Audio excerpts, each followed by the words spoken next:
All right, what's going on, guys? Good evening, good evening. How the heck are you?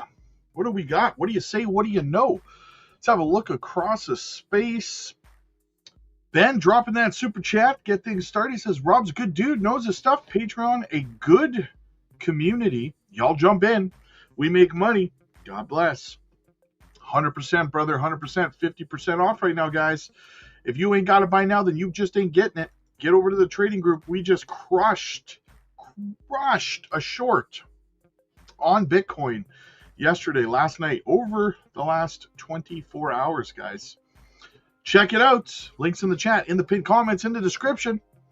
Let's see what's going on over on the Bitcoin chart. What's happening? All right, so we had to close below support, guys, which means we're going lower. The breakdown is continuing. Possible potential support in this range here around 85,350. You know, I don't think we really will hold support, though. I think we're coming down to test support at 84,640. Let's test support there. Break through. Let's rip this Band-Aid off, guys. I want to see a nice flash crash down here. Let's rip this Band-Aid off, get us down to that 74K level. I don't think it's going to happen fast, though. I think it's going to bleed. Do you bleed? It's going to work its way down, though I wish it would just drop, right? I was thinking that maybe the Japan interest rate hike would potentially drop us, but looks like that's already getting priced in as we are right now, as we see right now. So we'll see. All right. Let's get into the chat. See what's going on out there, guys. Quentin, what's up, buddy? Good to see you, my dude. Good to see you, man. William's in the house. He says alts already crashed to bear market lows and beyond. This will be the worst bear market with another Bitcoin crash. I don't know. I don't think alts have much more to go, man. A little bit, not much, though. Guys, make sure you hit the like and subscribe on the way in. It helps the channel grow. It costs you absolutely nothing. It's free to do. We have 105 people watching. We have 22 likes, guys. That is absolutely pitiful. Let's get those likes up. You can do it. Put your back into it. You know me, says Rob. I know how to perfectly time the top 100% of the time. I buy. There you go. Hit the like and subscribe on the way in. Says, you know me. Absolutely. Can I get an amen to that? On Yacht Sky says, I think the bottom, which is around 74K, will be this January 2026. Then the relief rally. After that, the start of the bear phase. And around September, we will start altcoin season. Just DCA and HODL, not financial advice. I dig it. I could see it. I'm picking up what you're putting down. Gary says, this morning my cat was looking at the TV. He wanted to watch cat TV. I turned on Rob's morning update. The cat groaned. Don't worry, Rob. I still believe in you. There you go. Another local says, thank you, Rob, for the clear message. We have a solid plan. I'm sticking to it. That's what I like to see, man. Jared says, if you don't learn something new every day in this space, you're doing it wrong. Hashtag winning. Thank you, Jasmine Crypto, for reposting. Much appreciated. My Ultra Journey. What's going on, man? Long time. Good to see you, man. Good to see you, my dude. Rightly Divided in the Heezy. What's going on, man? Rockhound for Life. LFG. None of that slow bleed crap. Exactly. Let's just drop it. A lot of crybabies right now. Paper Hands, I believe, on and alt season 2026. Diamond Hands, boys. Let's go. Let's get it. Dave, what's up, man? Good to see you, brother. What it is. Absolutely. We are caught up in the chat already, guys. Hopefully, I'm hoping we drop below this point right here, 84,640 tonight, so I can do a little more DCAing this evening. But for now, let's get into the news. Guys. Let's see what's going on out there. Alrighty, Roo. Crypto market correction. The alarming impact of the Fed uncertainty and AI bubble fears. Let's talk about it. The cryptocurrency market is experiencing a significant pullback. This crypto market correction has seen Bitcoin and major altcoins fall in unison, driven by a potential mix of macroeconomic uncertainty and shifting investor sentiment. Let's break down the key forces, behind the sudden downturn and what they mean for your crypto portfolio. The recent price drop isn't happening in a vacuum. Analysts point to two primary catalysts shaking investor confidence. First, uncertainty surrounding the next U.S. Federal Reserve chair. Second, growing fears of an AI-driven debt bubble are prompting a flight from riskier assets like cryptocurrencies. Together, these factors have created a perfect storm for a crypto market correction. Reports suggest President Donald Trump's team may favor a more independent candidate over Kevin Hassett, who was seen as supportive of interest rate cuts. The potential nomination of someone like Kevin Warsh, known for a stricter stance, has altered market expectations. Interest rate expectations, market stability, and leveraged liquidations. Therefore, the simple equation is the Fed uncertainty leads to market volatility, which then triggers a cascading crypto market correction through leveraged positions. Beyond the Fed, a broader caution is gripping markets: the explosive growth in artificial intelligence. investments has led to some experts to warn of a potential debt bubble. When investors grow nervous about one high-risk sector, they often pull money from others. Cryptocurrencies, still viewed as a risk-on asset class by many institutions, I get the hiccups here, are often among the first to see outflows in such environments. The risk-averse shift is a significant contributor to the current crypto market correction, as capital seeks safer havens. While corrections can be unsettling, they are a normal part of market cycles. Here are some actionable insights. Assess your portfolio. Review your holdings and risk exposure. Ensure you are not over-leveraged. Dollar cost averaging. For long-term believers, a crypto market correction can present strategic buying opportunities at lower price points. Focus on fundamentals. Looking beyond the price chart, has the fundamental value proposition of your assets changed? Has the team changed? Has the fundamentals of the projects changed? Has the tokenomics changed? If none of that stuff has changed, you should be good to go. Not financial advice. Stay informed. Monitor macroeconomic news, especially Fed announcements and inflation data, as they are key drivers. The bottom line is on this market move, the crypto market correction is a stark reminder that digital assets do not trade in isolation. They are deeply interconnected with traditional finance and global macroeconomic sentiment. The dual pressures of the Federal Reserve policy uncertainty and fears of an AI investment bubble have created a risk-off mood. For savvy investors, understanding these linkages are crucial. Corrections can shake out weak leverage and reset the market for healthier future growth, but navigating them requires patience, discipline, and a clear focus on long-term fundamentals. These are factors a lot of people in crypto right now do not have in their repertoire. So, I always say, guys, patience and consistency, right? Let's jump over to X and see what's going on over there.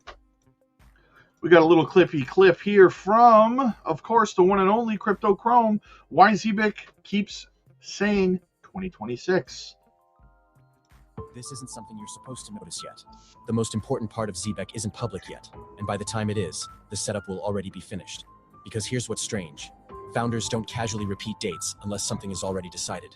And Zebec's CEO, Simon Babakani, keeps coming back to 1 year. 2026. Not as a goal, not as a vision, but as a reference point. Like the pieces are already moving toward it. That's not how roadmaps sound. That's how timelines sound. So Crypto Chrome went back through the conversations, the phrasing, the pauses, the confidence. And once you listen for how it's being said, not just what is being said, the pattern gets harder to ignore. Zebec hasn't been hyping features. They haven't been chasing attention. They've been quietly removing friction. Legal, operational, compliance, infrastructure. Yep. The work you do before scale, not after. Once you hear it that way. You can't unhear it. This isn't Zebec predicting the future. It's Zebec preparing for one that's already been chosen. And the people who recognize that early won't be reacting in 2026. They'll already be positioned. Yeah, just like most of us are, baby. Just like most of us are already positioned. Let's check this out from Lark Davis. Over on X, he says the Bank of Japan is set to hike interest rates by 25 basis points on December 19th. The last 3 times the Bank of Japan hiked rates, Bitcoin dumped over 20%. March of 2024, Bitcoin dumped 27%. July of 2024, it dumped 30%. And January of 2025, 31%. We already saw a 7% dump last week as investors tried to front run the dump. However, just singling out Japan's rate hikes is very simplistic interpretation of everything going on in the global economy. If you take a deeper look, the January crash wasn't solely the result of the Bank of Japan hike. We had Trump taking office, the major tariff uncertainty going on, In July of 2024, the Japan carry trade unwind took the whole market by surprise, and a lot of forced unwinding happened. And in March to April of 2024, Bitcoin had hit an all-time high and saw a sell-off extended by tensions in the Middle East. Keeping in mind, markets don't fear liquidity tightening, it fears uncertainty. And that's exactly why I feel most of the Bank of Japan FUD could already be priced in. I'd buy that for $1. Let's keep rolling along, guys. What else do we have? Let me jump back into the chat for a moment.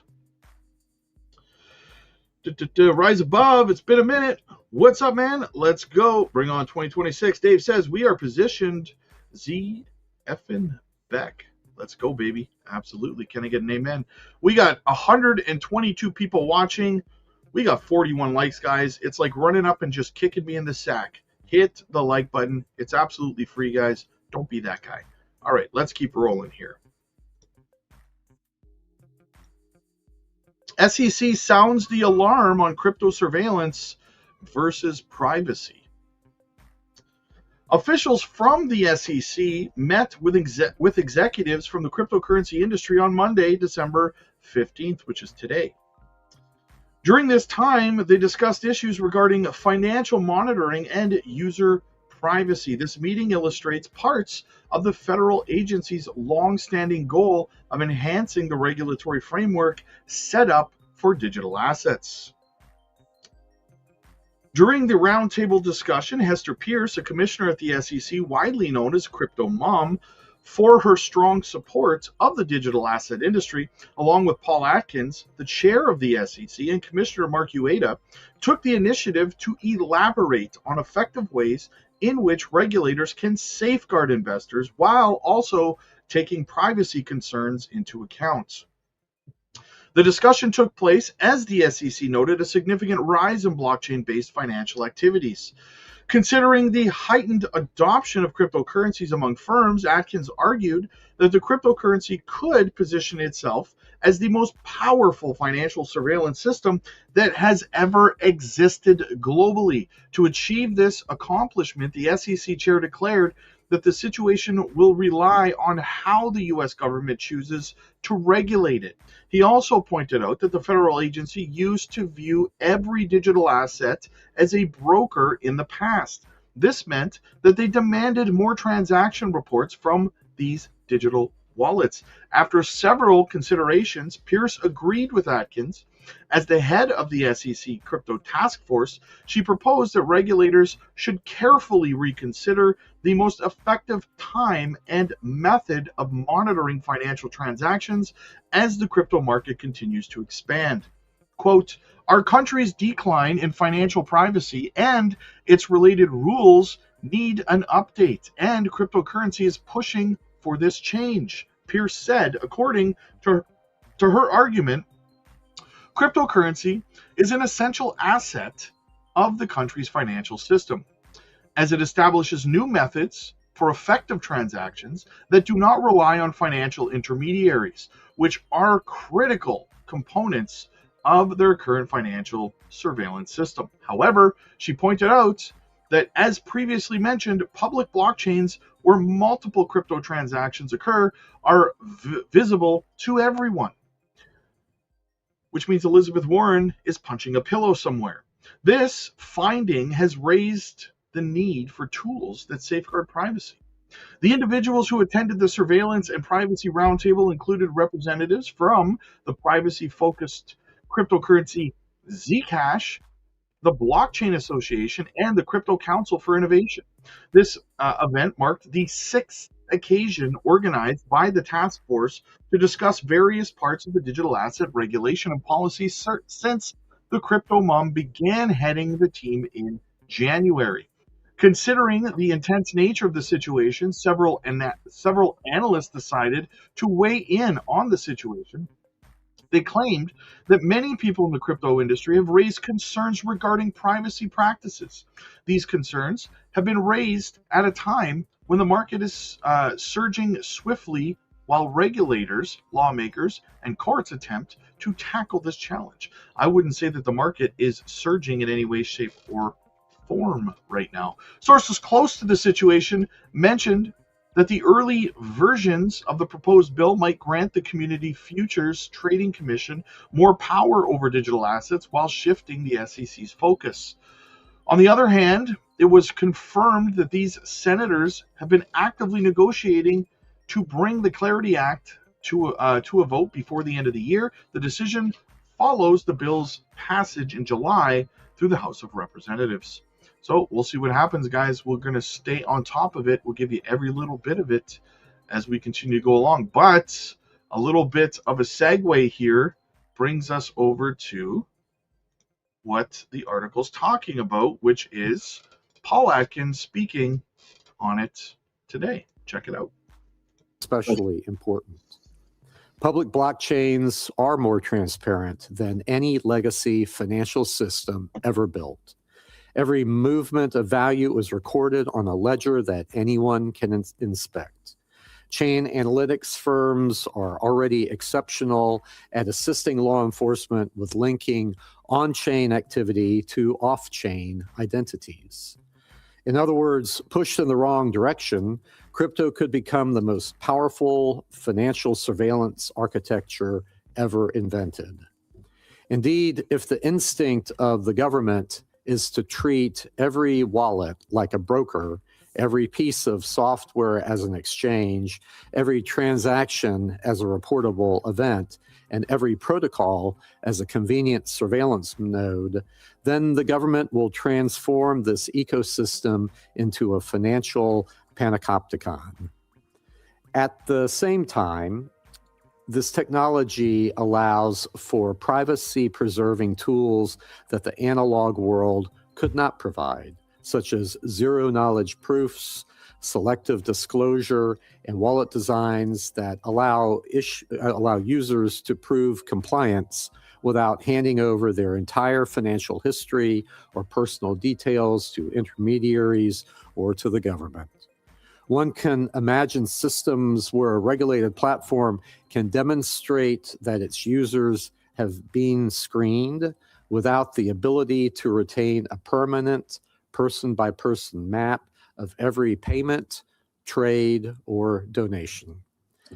These tools will also help our markets to continue to function smoothly as they move on-chain. Complete financial transparency inherent to public blockchains can disincentivize important financial markets activity. For example, many institutions depend on the ability to build positions, test strategies, and provide liquidity without instantly telegraphing that activity to competitors and to predatory traders. If every order, hedge, and portfolio adjustment was suddenly visible in real time, we could invite front-running, copycat behavior, and pile-on dynamics that make it harder, not easier, for firms to manage risk. Market making and underwriting become far less attractive if every inventory balance or client flow is immediately exposed to the marketplace. This technology makes it possible to balance the government's interest in deterring threats to our national security and the American public's interest in privacy. But to best strike this balance, we must make certain that Americans can use these tools without immediately falling under suspicion. Shielding the lawful activity of our citizens from bulk surveillance while still ensuring that our government can perform these essential functions is the best way to protect both national security and our basic civil liberties, while also giving room for innovation to flourish.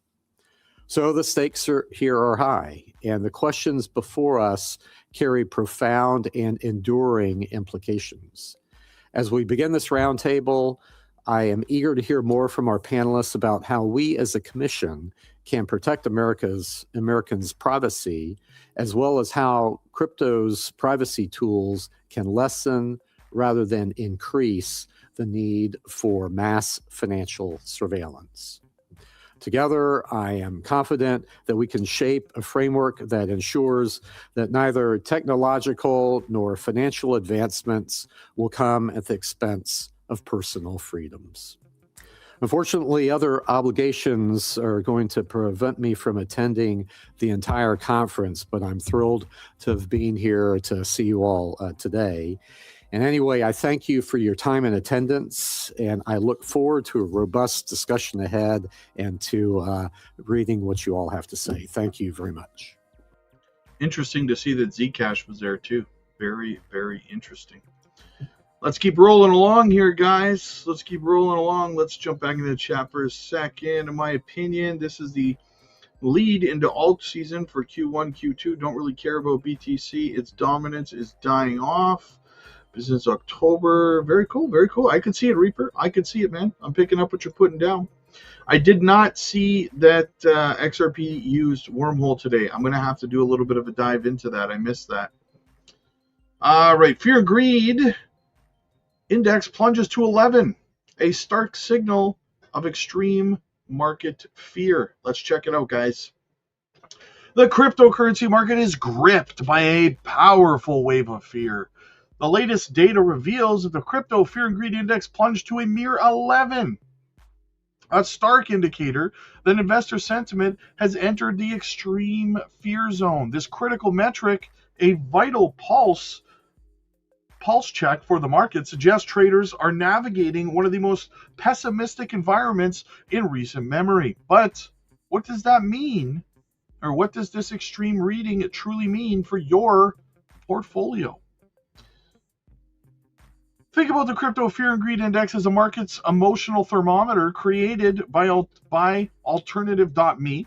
It quantifies the collective psychology of cryptocurrency investors on a scale from 0 to 100. As 0 represents paralyzing fear, while 100 signals euphoric greed. The current reading is 11, alarmingly close to the bottom, indicating widespread panic and risk aversion. This index matters because extreme emotions often precede major market turning points. The index isn't a guess, it's a data-driven composite. It analyzes multiple market factors to gauge sentiment objectively. Here's the breakdown of its components: market volatility, market momentum or volume, social media, surveys, and trends. The multi-source approach ensures the Fear and Greed Index provides a holistic view, not just a reaction to price alone. The index level at 11 is a powerful contrarian signal. Historically, periods of extreme fear have often presented buying opportunities for the patient. Long-term investors, when fear dominates assets, can become undervalued as selling pressure overwhelms the market. However, it can also signal further downside if the fundamental market conditions are weak. Therefore, this is not a simple buy signal, but a critical alert to pay close attention. Navigating this environment requires a cool head and clear strategy. First, avoid making impulsive decisions driven by prevailing panic. Second, consider dollar cost averaging or DCAing as a method to build positions gradually, reducing the risk of buying at a single peak. Third, use this time for rigorous research on projects with strong fundamentals. Finally, always ensure your portfolio allocation aligns with your personal risk tolerance. The Crypto Fear and Greed Index is a tool for context, not a crystal ball. In conclusion, the Fear and Greed Index hitting 11 is a definitive snapshot of a fearful market, while unsettling understanding this. Oh, my cats are going to fight. Understanding this sentiment gauge empowers you to look beyond the panic. Extreme fear has frequently marked cycle bottoms, offering strategic entry points by focusing on data, maintaining discipline, and using tools like this index for perspective. You can make informed decisions even when the market's emotional temperature is running cold. Absolutely. Wow, 11 was 16 when I saw this morning. Yeah, it's down, man. Good buying opportunity, not financial advice. Patience, perseverance, and perspective. The three P's, the Holy Trinity. Rob, your hard work, experience words, and winning mindset teaches are my most treasured gems. I appreciate that, brother. Crypto J505, 50 push-ups, Gengar in the Heezy. Let's go over to Squawk Box, guys, because you know who? Tom Lee, the man, the myth, the legend, talking on Squawk Box. Expect AI stocks like Nvidia to re-rate higher, says Tom Lee. Let's get into it. It's now Tom Lee, Fundstrat Head of Research. Tom, great to have you with us.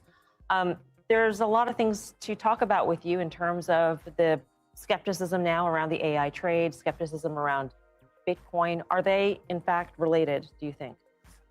Related, but not related. Yeah. You know, I think the AI trade, I mean, it's been a juggernaut, and we know that the visibility for the next few years is really good. But now investors are just trying to figure out how much to discount, you know, what's the appropriate price to put. And that could drive some profit taking because they've done so well this year. On the crypto side, I think that there has been some concerns about, you know, quantum. And then there was that huge deleveraging event on October 10th. But the crypto fundamental story, I mean, is exiting on a really high note this year. You know, the US government passed legislation and regulations favorable for crypto. And we know Wall Street has expressed a lot of interest in building products on the blockchain. So it's almost like they both have great visibility, but the price levels are just what's being uncertain. I feel like what's common, though, with both of these stories, though, Tom, is investors questioning the growth, the trajectory of growth going forward for both of these stories. Not to say that things will contract, but maybe growth won't be as strong as we've seen. We've hit the peak sort of growth rates in terms of the story. The maximum bullishness happened with Bitcoin when the administration came on board and things started to sort of go Bitcoin's way. Maybe that was peak sort of trajectory higher when it comes to growth. Same thing with AI. Now it's a period where you're sort of wondering, will this actually get funded after we saw this massive expansion? Yeah. Well, in crypto, the best years are definitely ahead because today there's only 4 million Bitcoin wallets with $10,000 in it. There's 900 million IRA and brokerage accounts globally that have $10,000. So that's 200 times larger market. With regard to AI, I do think that the business models need to evolve. You know, you can't just charge $20 a month. I mean, really AI agentic services, but the market ends up being huge because in the US, it's really making 130 million existing workers into super workers. I mean, that's a several $1 trillion market just in the US alone. So I think there's still opportunities. When do you think that we're going to see the tipping point on that front? And I think arguably you're seeing it a little bit maybe on the margins right now. But do you see a step change 18 months out from now? Is that 5 years out from now? It's because there's also questions, by the way, about some of these services and how valuable they are to people right now. And I know some CTOs and others who are actually saying, you know, we're actually not getting the value out of some of these products that we were hoping to. Yeah, I think we're in what I'd call the bleeding edge phase, like where everything feels like the tech is in front of the applications. That happened in mobile, which I studied for 17 years, and in internet early days. You know, like when color phones first came out on mobile, or even keyboards, people kind of sneered and said, you know, who's going to be using a color screen? And remember famously what happened when the iPhone was launched and how one of the biggest competitors dismissed it and saying it's just a toy. Right. I think we're at that phase with AI where the capabilities will blossom and then services will follow. But that, as you know, the future happens faster than many expect. So if the business models of these players, which people commonly call the Mag 7 in general, need to change, then what does that do to the valuation? Are we rethinking the valuation? Because, I mean, one distinct change has definitely already happened, and that is asset light to asset heavy, asset spending on assets continues, et cetera. Is that reflected already, or does there need to be further adjustment? I believe that AI stocks, especially stocks like Nvidia, are going to actually re-rate higher. Because if Walmart and Costco trade at 37 to 45 times earnings, because they're predictable, then NVIDIA shouldn't be 27 times. I also think the banks are Good point. really criminally undervalued right now, like a JP Morgan, because that's becoming a technology company. And in the past, people are stuck in the head that they should trade at 1 times book or 10 times earnings. I mean, they should trade more like a tech stock. So I think tech Do you and think that of financials. all the banks? Or do you, I mean, JP Morgan in particular is invested obviously heavily in tech. But if I said JP Morgan and then I mentioned a bank 10 rungs down, would you say the same thing? Well, it depends on how sort of evangelized a bank is towards adopting AI and being tech forward. So, okay, on this screen right here, like is Wells Fargo on your list of tech forward banks? Possibly. Goldman certainly is. And I think Morgan Stanley has shown a lot of evidence. So I think banks are sort of getting it, but they are really becoming technology companies. So even at record highs. Even at You like record these highs. banks. You know, as many technical strategists will tell you, it's actually sometimes better to buy things at all-time highs. Interesting. Not always. Interesting. Bold strategy, Cotton. Let's see if it works out for him. Okay, let's go back over to the Bitcoin chart. All right, guys. Bitcoin being stubborn does not want to break down, right? Does not want to break down. We need that drop. We need to break below 84,640. That's when the real fun's going to begin, guys. The real fun is going to begin. Keep an eye on it. I'm going to get out of here, guys. Click like if you like this video. Click subscribe if you really liked it. Get over to the Patreon. It's 50% off, half the price of a cup of coffee, only for a limited time. We do this once a year, guys. Join our trading group. Check it out over there. We're dropping daily trades. We crushed a short on Bitcoin the other day, made a small fortune on that one, guys. Book your one-on-one coaching calls. Join our group coaching calls. Check out our Patreon live streams. Check out our trading courses and everything else. It's all free as a Patreon member. Link is down below. It's in the chat. It's in the pinned comments. Make sure you use the promo code to get your 50% off. Lock it in, guys. I'll see you in the next one. God bless.